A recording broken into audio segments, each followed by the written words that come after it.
C'est quoi le problème ? C'est quoi le problème ? Est-ce que l'IA, finalement, va remplacer l'humain et dans de nombreux secteurs ? C'est la question qu'on pose ce matin avec Capgemini, qui envisage de supprimer jusqu'à 2400 postes en France, et ce ne sont pas les seuls. Hein. Oui, ça ferait quand même 7% des effectifs français de Capgemini si ça se confirme. C'est 2400 suppressions de postes. Alors le communiqué évidemment du groupe informatique évoque les mutations technologiques actuelles et notamment l'intelligence artificielle. Donc entre les lignes, effectivement, on comprend très clairement que avec l'IA, il y a besoin de moins de monde qu'avant pour faire les mêmes choses.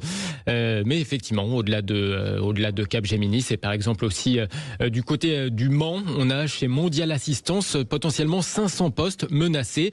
Là encore, des postes qui seraient rendus quelque part moins nécessaires du fait qu'il y a l'intelligence artificielle. Ouais, et donc c'est pas le seul secteur, et cette annonce semble confirmer les craintes de destruction d'emplois. C'est toujours cette grande question, effectivement, et ça date pas de l'intelligence artificielle. Finalement, la question du progrès technique, on cite parfois l'exemple au 19e siècle des ouvriers du textile qui brûlaient des machines en disant bah oui, ça va remplacer nos emplois. Ces nouveaux exemples côté de l'intelligence artificielle semblent quelque part nous montrer que oui, l'intelligence artificielle va créer de nouveaux emplois, mais que sans doute elle rendra nécessaire moins d'heures de travail humain qu'auparavant. C'est la grande histoire du progrès technique. C'est vrai que si on se compare, par exemple, aux ouvriers du 19e siècle qui travaillaient plus de 12 heures par jour, 6 jours sur 7, ça faisait du 70 heures par semaine. Donc c'est sûr que par rapport au 19e siècle, le progrès technique a quand même permis qu'on travaille moins, sauf que ces dernières décennies, c'est quand même plus compliqué de travailler moins. L'IA, c'est une vraie révolution. Hein. Oui. On va poser la question à Benoît Serre. Bonjour, vous êtes coprésident du Cercle Humania, spécialiste des ressources humaines. Vous avez longtemps été le patron des DRH. Est-ce que c'est une révolution ? Est-ce qu'il faut s'en inquiéter ? C'est la question banale, mais qu'on peut se poser, et que je vous pose à vous, spécialiste des ressources humaines. Oui. Que ce soit une rupture, une révolution, vous l'appelez comme vous voulez, c'est évident. C'est un truc qui est inéluctable. Elle a une caractéristique par rapport à d'autres révolutions technologiques que vous citiez tout à l'heure, c'est sa vitesse en réalité. Ouais. C'est ça le sujet. C'est que ça s'implante très très vite, et surtout ça change tout le temps. Vous avez des techniques aujourd'hui qui n'existaient pas il y a 3 mois. Donc c'est vrai que ça crée beaucoup d'instabilité dans les organisations. La deuxième caractéristique, c'est que notamment avec l'accessibilité très aisée à l'IA pour n'importe quel individu, c'est un outil qui s'est considérablement démocratisé. Donc il s'est installé absolument partout. Vous faisiez référence par exemple à la révolution des robots dans les années 80, c'était quand même des histoires d'entreprise. Il y avait des histoires d'investissement considérables. Là, c'est n'importe quel individu avec son téléphone, il se promène, donc ça pose des tas de problèmes de cybersécurité. Alors après, il y a le cas spécifique de Capgemini, il faut le regarder de manière un peu plus précise. Je suis allé voir quand même ce matin ce qu'ils expliquaient. D'abord, effectivement, ils vont faire supprimer 2400 postes a priori en France au nom de l'IA, mais de 2 manières. Soit avec des gens qui effectivement partiront dans le cadre d'une négociation classique, soit avec des réallocations de ressources, c'est-à-dire qu'ils vont changer de métier. Parce que le vrai enseignement de l'IA, c'est que les métiers changent en réalité. Ouais. Alors, à la fin de l'histoire, probablement, comme toutes les révolutions technologiques, ça créera peut-être plus d'emplois que ça en a détruit. Le problème, c'est qu'on n'est pas dans la fin de l'histoire, on est dans la phase intermédiaire. Et dans la phase intermédiaire, c'est très inégal. Effectivement, ça supprime des emplois et ça pose d'autres difficultés. Donc ça, pour les entreprises, c'est un enjeu d'organisation, un enjeu de ce qu'on appelle en jargon RH la réallocation de ressources. Mais le cas de Capgemini, c'est pas uniquement à cause de l'IA, c'est aussi parce que leurs résultats en France et en Europe sont pas terribles. Il faut être honnête. Ouais, ça veut dire que pour les DRH, il va aussi falloir s'adapter. C'est déjà le cas. Ouais. C'est-à-dire, qu'est-ce que ça change pour vous ? Vous avez 3 grands domaines. Le premier domaine, c'est, je l'évoquais tout à l'heure, le fait que vous avez des métiers, non pas des métiers entiers qui disparaissent du fait de l'IA, mais un certain nombre de tâches à l'intérieur d'un même métier qui changent. Donc ça veut dire que ça change la manière de faire tel ou tel métier, ça permet de réallouer du temps, réallouer des compétences, ça c'est un premier axe. Le deuxième axe, c'est que ça change les organisations et le modèle de management. Grâce à l'IA, vous avez des services qui n'avaient pas vocation vraiment à travailler ensemble et qui maintenant partagent les mêmes outils, donc ils travaillent ensemble. Ouais. Donc c'est un changement d'organisation. Et puis ça change le management, notamment en France. Vous savez que la France est une particularité, c'est qu'elle a beaucoup de hiérarchies, beaucoup de chefs et de sous-chefs à tous les étages. Or, l'IA donne de l'autonomie aux individus. Ouais. Par conséquent, il faut repenser un modèle de management plus léger et redonner du temps de management. Ou si vous avez suivi un peu, je ne sais pas, mais on sait très bien que beaucoup de managers se plaignent d'avoir leur temps littéralement mangé par des histoires de reporting, de ceci, cela. L'IA permet de faire disparaître tout cela. Il y a une enquête d'ailleurs qui montre que l'IA devrait remplacer 26% du temps des managers. La question que les entreprises auront à trouver, que les DRH doivent trouver, c'est qu'est-ce que je fais de ce temps ? Est-ce que je réduis mon nombre de managers ou est-ce que je redonne du temps de management ? Donc là aussi, au niveau des DRH, il va y avoir de la casse. Ah bah oui. Alors, je ne sais pas, on verra. Félix, vous aviez une question. Parce que souvent, sur toutes les mutations technologiques, on dit que ça ne fait pas que détruire des emplois, ça en crée des nouveaux. Mais est-ce que les nouveaux emplois créés représentent pas quelque part moins d'heures de travail humain disponibles nécessaires ? C'est pour ça que je parlais des ouvriers du 19e siècle qui bossaient 70 heures par semaine. Bon, on a fait moitié moins en un siècle. Est-ce que ça va pas reposer à long terme la question du temps de travail humain ? Alors peut-être, je pense que ça va surtout reposer la question de l'allocation de ce temps. À quoi on le consacre et comment on le fait. Parce que on sait très bien qu'il y a une espèce de paradoxe, c'est-à-dire que plus vous avez de la technologie, plus le travail, vous pourrez avoir le raisonnement que vous avez, qui est de dire ça fait gagner du temps. Or, c'est pas ce qu'on constate. Il y a un enjeu de santé mentale terrible et il y a une intensification du travail terrible. Si vous prenez un enjeu technologique autre que l'IA, qui étaient les mails et les smartphones et tous ces trucs-là, ça a créé un désastre sur un plan de la santé mentale, parce que les gens n'ont plus de phase où ils se déconnectent de l'entreprise. Enfin, vous êtes comme tout le monde.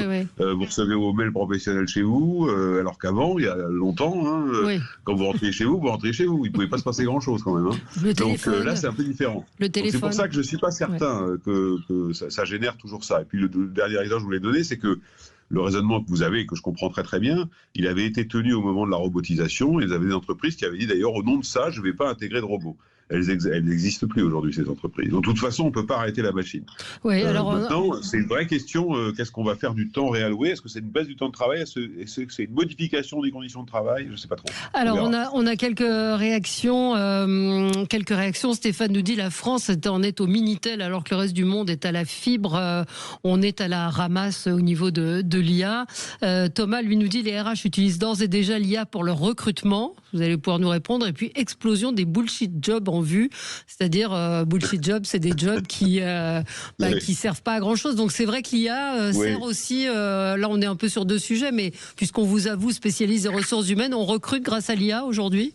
Ah oui, alors question intéressante. D'ailleurs, oui, bien sûr. Il y a beaucoup d'entreprises qui utilisent l'IA pour trier les premiers CV qu'ils reçoivent. Avec un résultat, c'est qu'ils en reçoivent des centaines de milliers, parce que c'est très simple, en 3 clics, vous avez candidaté, sans vraiment faire attention à l'entreprise à laquelle vous avez candidaté. Donc, il y a d'ailleurs une dérive que j'observe depuis quelques temps qui est assez inquiétante, c'est que je parlais avec des étudiants qui maîtrisent très bien ces questions-là, et donc ils vont sur le site de l'entreprise, ils attrapent les 3-4 mots qu'il faut, ils les mettent dans leur offre, dans leur candidature, l'IA les reçoit, constate qu'ils ont mis les bons mots et les convoque. Donc c'est des IA qui parlent des IA en fait.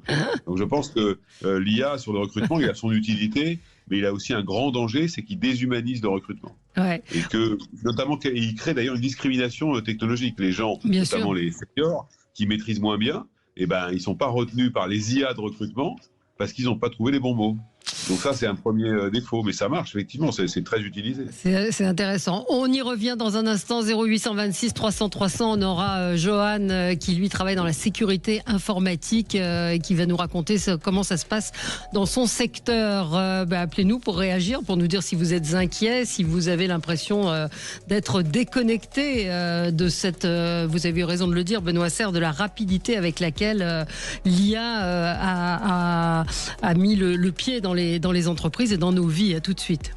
Sud Radio, mettez-vous d'accord, Valérie Expert. D'accord, Valérie Expert. Et on est de retour avec vous dans le studio de Sud Radio et nous parlons donc de l'IA, de la suppression de plusieurs milliers de postes chez Capgemini. Est-ce que l'IA va remplacer les salariés ? Alors on est avec Benoît Serre qui est un spécialiste des ressources humaines. Vous êtes coprésident du Cercle Humania et vous avez donc dirigé Alors comment ça s'appelle? C'était la présidence vous étiez président des directeurs l'association nationale des DRH. Des DRH. Et donc, j'ai surtout des RH depuis 30 ans. Des RH depuis 30 ans. Et vous nous avez un petit peu expliqué cette révolution qui est en train de se mettre en place. Et alors, on a évidemment beaucoup de réactions. Johan, bonjour, vous êtes en ligne.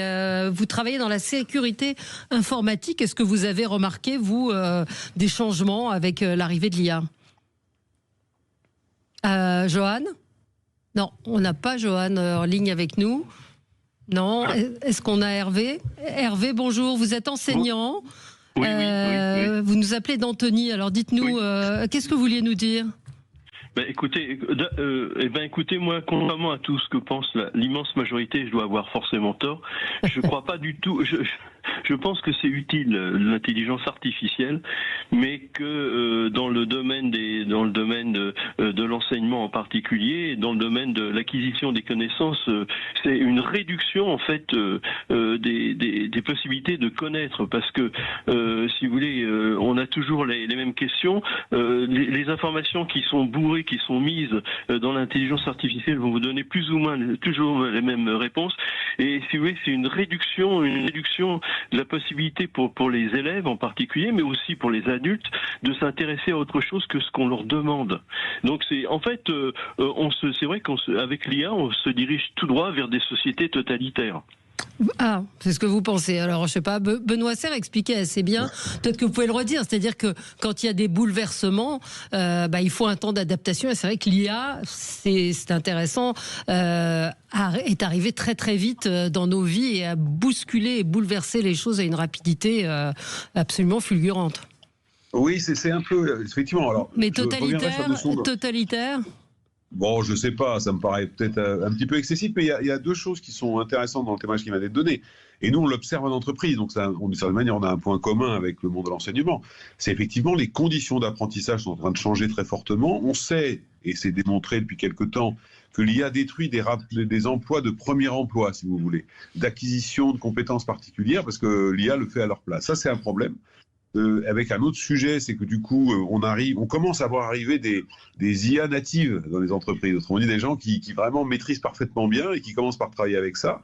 Et donc, ça réduit un peu quelquefois leur esprit critique ou leur capacité à prendre du recul sur telle ou telle analyse. Et je pense que peut-être de l'enseignement, c'est la même chose. Après, on est effectivement, je le redis, je ne sais pas si on va dire totalitaire, ça me paraît excessif, mais je pense qu'il y a deux sujets. Le premier sujet, c'est, comme je l'ai dit tout à l'heure, on est dans une période intermédiaire. Ouais. Et cette intermédiaire, il faut faire très attention, parce que c'est là qui peut créer des catastrophes sociales, notamment. Même si à la fin de l'histoire, toutes les évolutions technologiques ont démontré qu'à la fin, on s'en sortait, mais entre les deux, c'est difficile.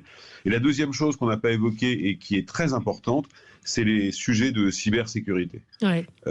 Moi, je me demande dans quelle mesure l'IA ne pourrait pas connaître un double frein à son déploiement, la cybersécurité et surtout son impact environnemental désastreux. Vous savez qu'une recherche sur ChatGPT, c'est 3 bouteilles d'eau. Hein. Donc, je pense que là, il pourrait y avoir des sujets d'innovation. Et d'ailleurs, le champion français de l'IA fonde beaucoup, Mistral AI, fonde beaucoup son développement sur le fait qu'il est moins consommateur d'énergie que d'autres. Et sur la cybersécurité, ce serait quoi le risque concrètement de l'intelligence artificielle? Félix Mathieu. On l'a déjà. J'évoquais tout à l'heure le fait qu'il est très démocratisé. Chacun a son ChatGPT dans son... Mais ça va où? Les informations que vous donnez à ChatGPT, à votre avis, ça disparaît pas. Ça veut dire que vous avez des salariés. On est obligé, d'ailleurs, beaucoup d'entreprises sont en train d'essayer de limiter ou de créer leur propre système d'IA de manière à éviter que leurs informations stratégiques partent sur un IA public, type ChatGPT ou un autre, et puis se retrouvent dans des data lakes, notamment américains. Oui, alors on a Johan, on l'a retrouvé. Bonjour Johan. Justement, vous entendez ce qu'on est en train de dire. Vous travaillez, vous, dans la sécurité informatique.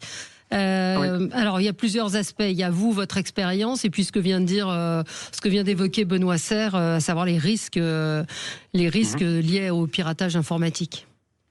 Alors, qu'est-ce que vous constatez chez vous? Alors, il y a effectivement, les risques liés au piratage, il y a une multitude de risques. Il y a d'abord le risque de la donnée que l'on va envoyer à l'intelligence artificielle, la donnée propre, c'est-à-dire qu'il y a une question aussi de souveraineté de la donnée que l'on va envoyer pour le traitement, ensuite pour exercer cette intelligence artificielle, d'une part. Donc il y a une question de fuite de l'information. d'une part. Et d'autre part, plus par rapport à ce que vous évoquiez par rapport au piratage, effectivement, on a déjà des modèles IA qui existent, qui sont aujourd'hui capables de contourner ce qu'on appelle des EDR, c'est-à-dire les EDR, c'est des analystes comportementales qu'il y a sur votre PC et qui bloquent justement tout comportement suspect que pourrait avoir votre PC ou un programme de votre PC. Bon, aujourd'hui, vous avez des moteurs d'intelligence artificielle, en tout cas des programmes qui embarquent de l'intelligence artificielle, qui sont capables de contourner ces analyses comportementales-là pour faire croire à votre PC qu'il agit normalement en envoyant du fichier, de la donnée. Ou là, en l'occurrence, c'était un enregistrement d'une réunion qui avait lieu à partir d'une montre connectée. D'accord. Et donc vous, plus particulièrement dans votre secteur, au niveau des remplacements, puisque c'était un peu notre sujet, sur est-ce que l'IA va remplacer un certain nombre de postes, ce qui est le cas chez Capgemini. Qu'est-ce que vous en pensez? Qu'est-ce que vous constatez? Alors c'est global. Alors Capgemini, j'ai juste travaillé, il fut un temps chez Capgemini, donc je les connais un petit peu. Mais c'est global. C'est-à-dire que comme dans toute évolution technologique qui a eu lieu depuis l'invention de la roue jusqu'à aujourd'hui, l'intelligence artificielle, à chaque fois que vous avez une avancée technologique, il y a une destruction d'emplois. Il y a des métiers qui sont en mutation, il y a des métiers qui vont transformer, il y a des métiers qu'on ne connaît pas, qui n'existent pas aujourd'hui, qui seront créés peut-être d'ici 2, 3, 5, 10 ans. Mais au global, aujourd'hui, on se rend compte qu'effectivement, il y a des destructions d'emplois, notamment chez les juniors. Parce que les entreprises pensent que, à tort ou à raison, que la compétence d'un junior peut facilement être remplacée par une intelligence artificielle. Ouais. Mais à terme, il faudra aussi d'autres postes pour gérer. Il y aura ce que disait tout à l'heure Benoît Serre, on est en évolution, donc ces suppressions de postes risquent d'en générer d'autres qui seront différents. Oui, on va... De toute façon, aujourd'hui, en tout cas telle qu'elle est conçue aujourd'hui, l'intelligence artificielle, pour moi, je considère ça vraiment comme un outil. C'est un outil, c'est-à-dire qu'il faut quand même quelqu'un pour manipuler et quelqu'un pour savoir le manipuler correctement, parce que sinon on y fait faire n'importe quoi. Donc il faut quelqu'un aujourd'hui, en tout cas, des modèles dans 5 ans, on ne sait pas quoi ils seront, mais en tout cas aujourd'hui il faut quelqu'un. Le fait est que dans tous les cas, il va y avoir de la casse. C'est vrai, il va y avoir de la casse. On le voit avec l'IA, on le voit de plus en plus aussi, on vous l'évoquiez tout à l'heure aussi avec la robotique. Il va y avoir de la casse au niveau de l'humain. Après, à nous aussi d'être, j'allais dire, de prendre un coup d'avance ou d'être plus malin, d'inventer la société de demain que l'on veut. Alors Félix Mathieu, vous voulez... Attendez, Félix... La question que je me posais, et peut-être aussi à Benoît Serre, c'est est-ce qu'avec le perfectionnement de l'intelligence artificielle, ça va pas aller un jour peut-être au-delà des postes juniors vers des postes de décision? Est-ce qu'on pourrait imaginer une IA demain à des postes de décision? Ce sera la question aussi. Bien sûr, tout à fait. Vous avez aujourd'hui des entreprises, déjà, sans parler d'IA, vous avez ce qu'on appelle des outils de business décisionnel. Donc vous êtes en capacité, on vous sort des chiffres, des stats, et à partir de là, vous prenez des décisions. On peut très bien imaginer que demain, en embarquant un moteur intelligence artificielle, celui-ci soit en capacité de prendre la décision à votre place. Vous avez aussi, aujourd'hui, des moteurs IA, ça existe déjà, et ça commence, il y a même des startups qui ont été créées pour ça. Vous avez des business IA qui tournent autour de travail à forte valeur ajoutée. Par exemple, les professions juridiques. Vous avez aujourd'hui des IA entraînées au juridique, vous avez des IA qui sont capables de remplacer des avocats. Enfin, pas tout à fait. On en a. Merci, on va être obligé de conclure, Johan. Mais on a eu plusieurs témoignages d'un magistrat il y a 2 jours ou d'une avocate qui nous expliquait que c'était pas encore tout à fait au point et que quand elle a des clients qui arrivent avec des conclusions, une pile de dossiers en disant voilà, il y avait quand même beaucoup d'erreurs. Benoît Serre, en conclusion, est-ce que pour répondre à la question, est-ce que l'IA va remplacer l'humain? Est-ce que l'intelligence artificielle va remplacer l'humain? Vous dites non, pas exactement. Non, moi je pense qu'elle va modifier le rôle de l'humain, et je pense que la bonne question, c'est ce que je dis beaucoup à de mes collègues DRH que j'essaie d'appliquer moi-même, c'est que vous savez, souvent la bonne question, c'est pas de savoir ce que l'IA va faire dans l'entreprise, c'est ce que nous voulons que les gens fassent. Et puis après, on déduira ce que l'IA pourrait faire à leur place. Merci. Parce que là, on prendrait le sujet à l'envers. Merci d'avoir été avec nous, c'est toujours intéressant et très clair ce que vous nous dites, Benoît Serre. Merci à vous.